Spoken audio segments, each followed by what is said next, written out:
प्रणाम, नमस्कार। बहुत स्वागत है आपका उस कार्यक्रम में जिसका नाम है हे प्रभु आनंददाता।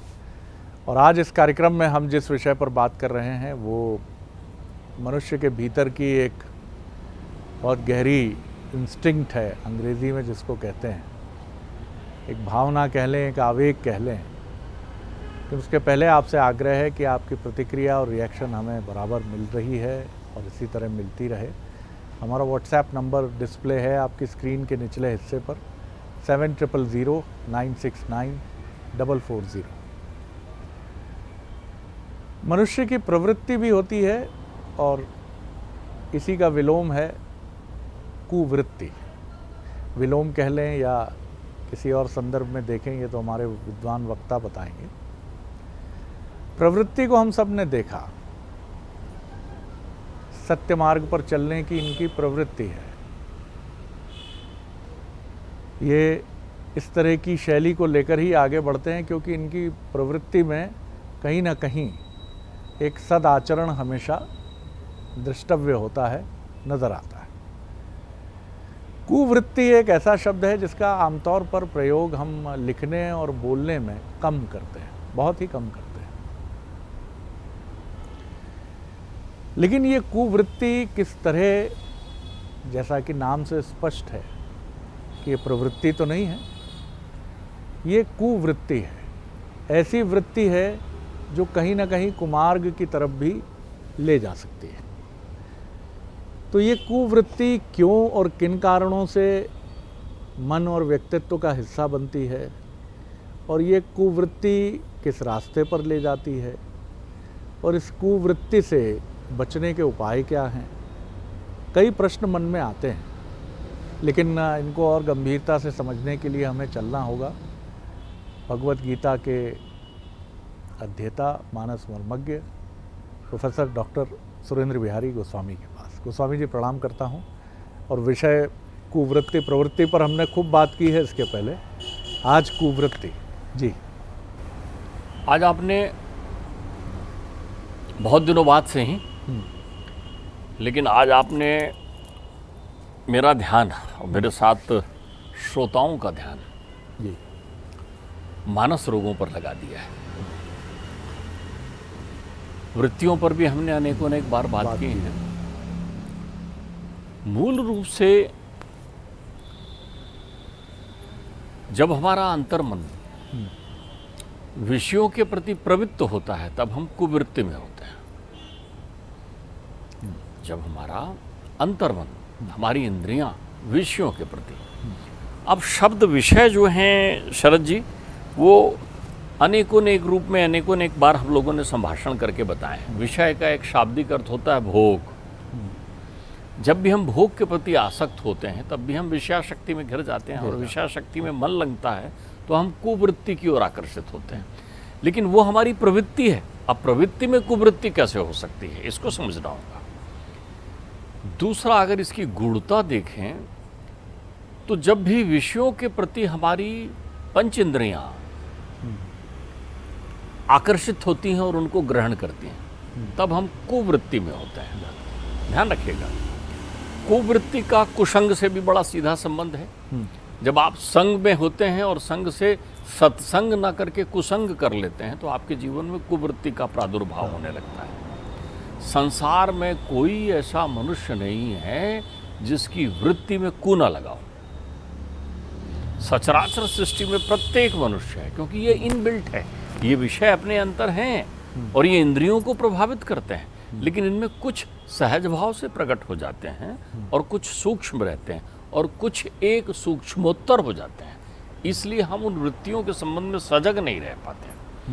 अब आप देखिए, जो सामान्य रूप से प्रकट हो जाते हैं, पहले आप इंद्रियां देख लीजिए जो विषयों में आसक्त होती हैं, उनकी तन्मात्राओं से हम संभाषित कर सकते हैं। जो दिखाई पड़ती है वो क्या हो सकती है? किसी चीज को, भोग को आप ग्रहण कर रहे हो और उसमें स्वाद हो बहुत अच्छा, आपको अच्छा लग रहा है, तो आप चूस चूस के चटकारे लेके खाएंगे तो अलग से मालूम चल जाएगा कि आपको भोग अच्छा लग रहा है। रसना ने बता दिया ना कि अच्छा लगा। रसना ने बता दिया ना। इंद्रियों में ध्यान रखिएगा, रसना शब्द, स्पर्श, रूप, रस, गंध, रस ने बता दिया आपको। आप देखिए, रूप प्रकट भाव से, रूप आपको प्रत्यक्षता काम के प्रति आकर्षित कर देता है। रूप जो है प्रत्यक्षता आपको काम के प्रति आकर्षित कर देता है। तो जैसे ही आप किसी रूप के प्रति आकर्षित होते हैं, आपका चेहरा गेस्चर पोस्चर दर्शा देगा। आप कितनों बने ठने बने रहें, लेकिन आपके हाव भाव से तुरंत आदमी पकड़ लेगा कि आपका ध्यान कहीं और है। ठीक है। आप रूप के प्रति आकर्षित हैं, ध्यान रखिए। अब आपने रूप भी कर लिया, स्पर्श, किसी स्पर्श से आपको आनंद की अनुभूति हो रही है, आपको सुख मिल रहा है, तो आप स्पर्श के लिए उपयोग करेंगे ना, हाथ का उपयोग करेंगे, किसी को छुएंगे, किसी को उठाएंगे, कोई वस्तु आप प्राप्त करना चाहेंगे तो वो भी प्रकट हो जाएगी। थोड़ा कठिन है गंध, थोड़ा कठिन है गंध। आप ध्यान रखिए, इस पर हम प्रत्यक्ष विराम भी लगा सकते हैं। आपने अभी कोविड काल में देखा होगा, नाक और मुंह को बंद करके लोग रखे रहते थे कपड़ों में।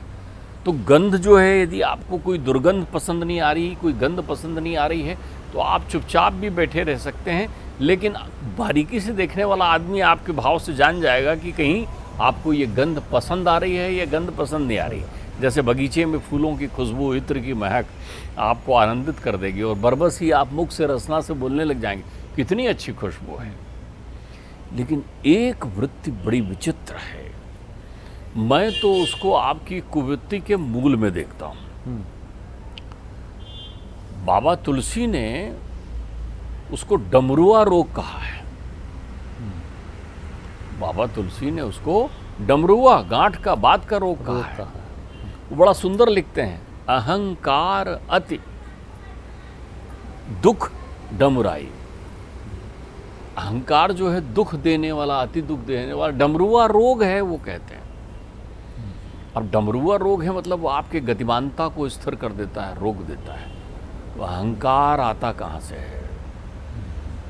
इसका एक बड़ा सुंदर उदाहरण मानस में मिलता है। बहुत दिव्य उदाहरण है, लेकिन इस उदाहरण के माध्यम से आप उस कर्ण पिशाचिनी को समझ सकते हैं जिसके माध्यम से अहंकार आता है। शब्द, आकाश, इतना सुंदर उदाहरण है कि दिव्य ध्यान में परमात्मा के स्वरूप का अमृत रस का पान करते हुए नारद जी की समाधि लग गई। नारद जी की समाधि लग गई। देखिए कुवृत्ति कैसे आती है। एक वृत्ति, कुवृत्ति पर अध्यात्म में एक बड़ी सुंदर बात कहेगी। वो कहते हैं पाई कुपथ, कुपथ के मिलने से, विषय कुपथ पाई अंकुराई। अर्थात कुवृत्ति जो है अंकुर की तरह होता है, अंकुरण प्रत्येक शरीर में विद्यमान है, लेकिन वो ढूंढते रहता है कि कब अवसर मिले और मैं निकलूं, कब अवसर मिले और मैं निकलूं। बरसात आएगी, अब भीषण गर्मी के बाद में बरसात का समय आएगा, तो बरसात में मेंढक की आवाज़ें बहुत आने लगती है चारों तरफ, टर टर टर। तो क्या बरसात के लोग तो ऐसा भी कहते हैं, अरे वो पानी के साथ बरसा है मेंढक। नहीं, मेंढक विद्यमान था, मेंढक विद्यमान था, लेकिन वो विषय रस की तरह, अर्थात रस नहीं मिला, जल नहीं मिला, तो वो कहीं छुप गया है।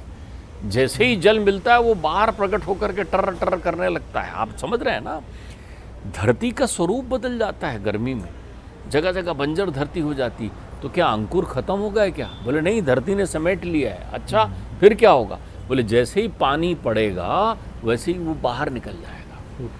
हमारे शरीर, प्रत्येक शरीर में कैंसर के अणु विद्यमान हैं, प्रत्येक शरीर में। आपका तिल जो है, डॉक्टर को पूछिए तो वो कहेगा ये बेनाइन कैंसर है, बोलेगा। आपके रक्त के कण हैं, बेनाइन कैंसर है।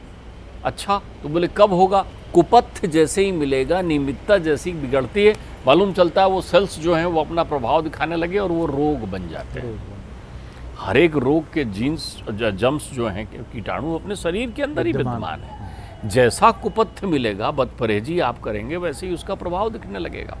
तो वो विद्यमान रहते हैं। अंकुरित कुपथ का बीज जो है अंकुरित होता है, तो हर व्यक्ति में ये वृत्ति विद्यमान होती है। बहुत सारे लोग खुद को नहीं समझ पाते, वो समझते हैं मैं तो बहुत अच्छा हूँ, देखिए साहब मेरे को मान सम्मान सब है, बहुत बढ़िया हूँ। अब वो अपनी नज़रिए से अपने आप को देख रहे हैं ना, दर्पण में देख रहे हैं, लेकिन चुपचाप दर्पण को नहीं देख रहे हैं। दर्पण देखने के दो तरीके हैं, एक सार्वजनिक देखना है, एक चुपचाप देखना। चुपचाप आप देखते हैं ना, कहाँ हो रहा है, कौन सी गड़बड़ी हो रही है, किधर बाल काले हो रहे हैं, पीले हो रहे हैं, नीले हो रहे हैं, चेहरा क्या हो रहा है। तो दर्पण चुपचाप देखने की विषय वस्तु होती है। तो जब आप चुपचाप देखेंगे तो आपको मालूम है, मन दर्पण को देखेंगे तो कुवृत्ति आपको मालूम हो जाएगी कि कहाँ आप गलत हैं। ठीक बात है। आपका गलत होना भी कुवृत्ति है, ध्यान रखिएगा। आपके अंतर मन में पीड़ा का संचार होना भी कुवृत्ति है। कुवृत्ति प्रकट भाव से हो आवश्यक नहीं है। तो परमात्मा के स्वरूप रस में खोकर नारद जी ध्यानस्थ हो जाते हैं। अब देखिए नारद जी देख क्या रहे हैं, भीतर परमात्मा की सुंदर छवि। जब उस छवि को देख रहे हैं तो सुगंध भी उनके चारों तरफ है। किसके? परमात्मा के मंजरी के, परमात्मा के चंदन के, परमात्मा की एक अनुभूति उनके अंतर चित्त में है। उसका रस भी वो पान कर रहे हैं, भूखे नहीं है कहीं से।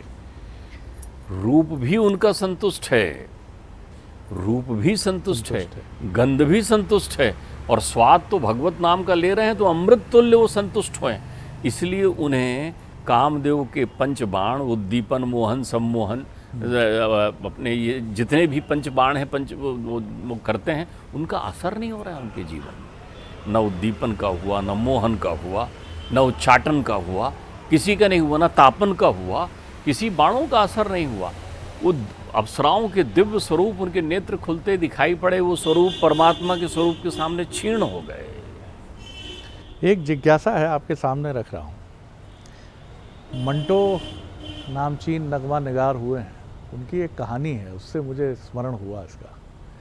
इसमें वो एक वृद्ध व्यक्ति के हवाले से कहते हैं, जिसके पास एक उनकी अपनी बेटी नहीं, लेकिन जिसको बेटी बनाकर वो एक रखते रहे जीवन पर्यंत, और बेटी ही मानते रहे।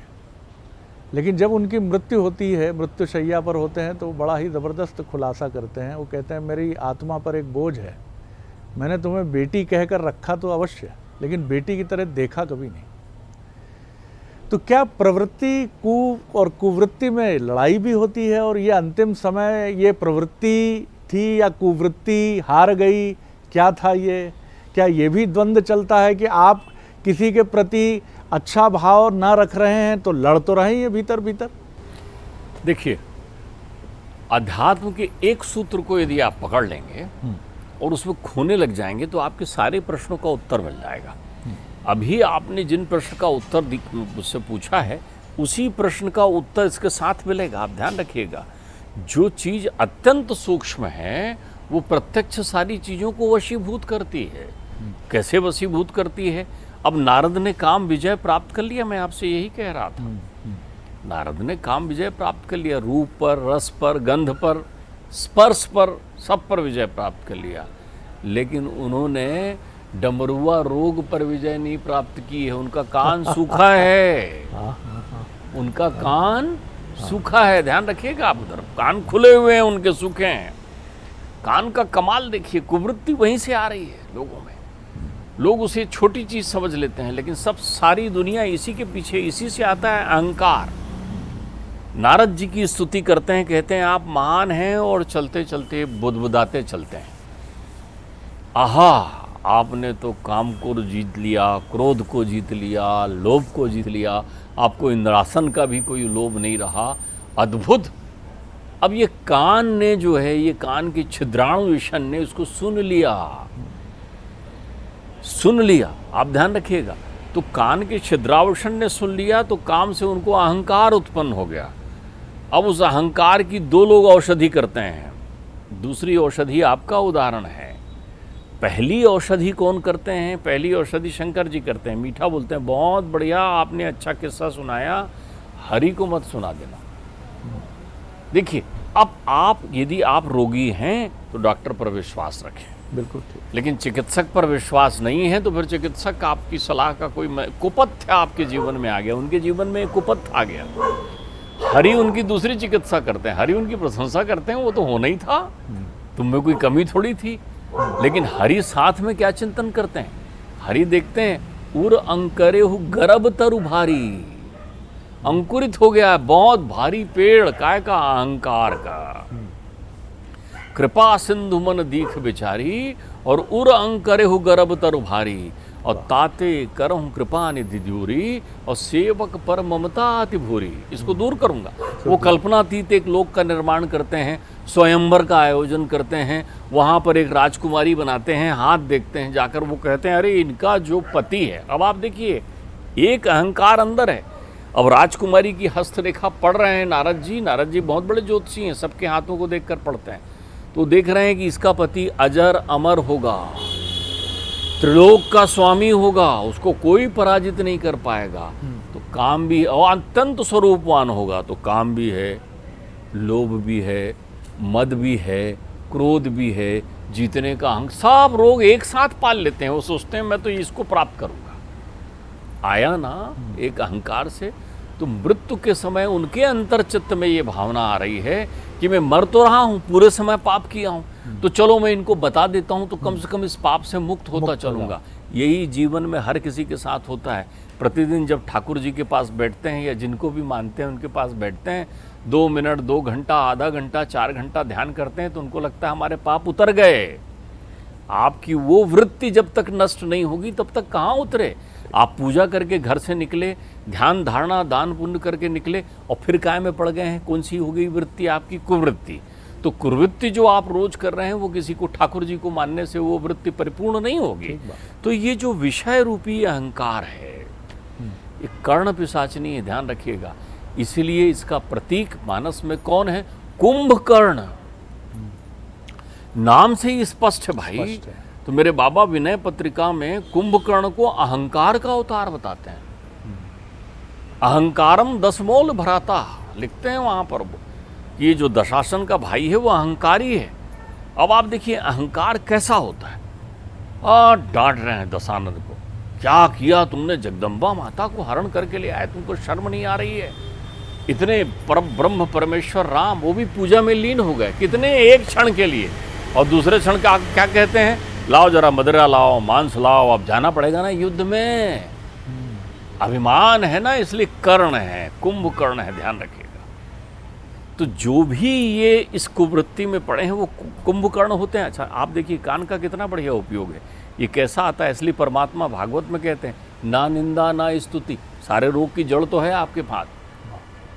आँख से भले आपने देखा, कोई रूप को देख रहे हैं, तब भी आपने बाहरी आवरण से नियंत्रित कर लिया, नहीं माँ है, बहन है, ऐसा नहीं करना है। बाहरी रूप में आप ध्यान रखिएगा ना, भोजन नहीं करना है अपने को, बिल्कुल अपन सतोगुणी है, आज उपास है वो भी कर लिया। लेकिन कान खुले हुए, कहीं निंदा चल रही होगी तो सुनाई पड़ेगी, कोई आपकी प्रशंसा कर दे, कितने बड़े बैरागी हैं, त्याग मूर्ति हैं गुरुजी। आहा, गुरुजी को ये चाहिए, संत को ये चाहिए, सेठ को ये चाहिए, इसके बिना वो निवृत्त नहीं होता, इसलिए हमेशा प्रवृत्त रहता है। और ये कर्ण प्रशासनी जखड़े रहती है, इसीलिए वो कुवृत्ति में रहता है। ये मानस रोग है, ध्यान रखिएगा। इसकी सावधानी इतनी है कि आप कान बंद करना सीख लें। आप कान बंद करना सीख लें, क्योंकि कान अगर बंद करना, देखिए आँख में बंद करने के लिए आवरण है, कान में बंद करने के लिए आवरण नहीं है। तो जो रोग कान से प्रवेश करता है उसको आप बंद कर लें। तो क्या करें? ना निंदा ना स्तुति, ना आप निंदा सुने ना निंदा करें, न स्तुति सुने न स्तुति करें, तो आपको क्या होगा? अहंकार नहीं आएगा। अहंकार बहुत बड़ा वृक्ष है बाबा। इसमें काम को भी जीता जा सकता है, लोभ को भी जीता जा सकता है, और तो और क्रोध को भी जीता जा सकता है। लेकिन कुवृत्ति आपको मूल रूप से देखिए क्या होता है, इसमें आपकी मयता आती है, इसमें आपका वो अहंकार जनित प्रक्रिया शुरू हो जाती है जो आपके अस्तित्व पर प्रश्न उठाती है। यही मैं सोच रहा था गोस्वामी जी, इसी बिंदु पर इस बातचीत को हम विराम की तरफ ले जाते हैं।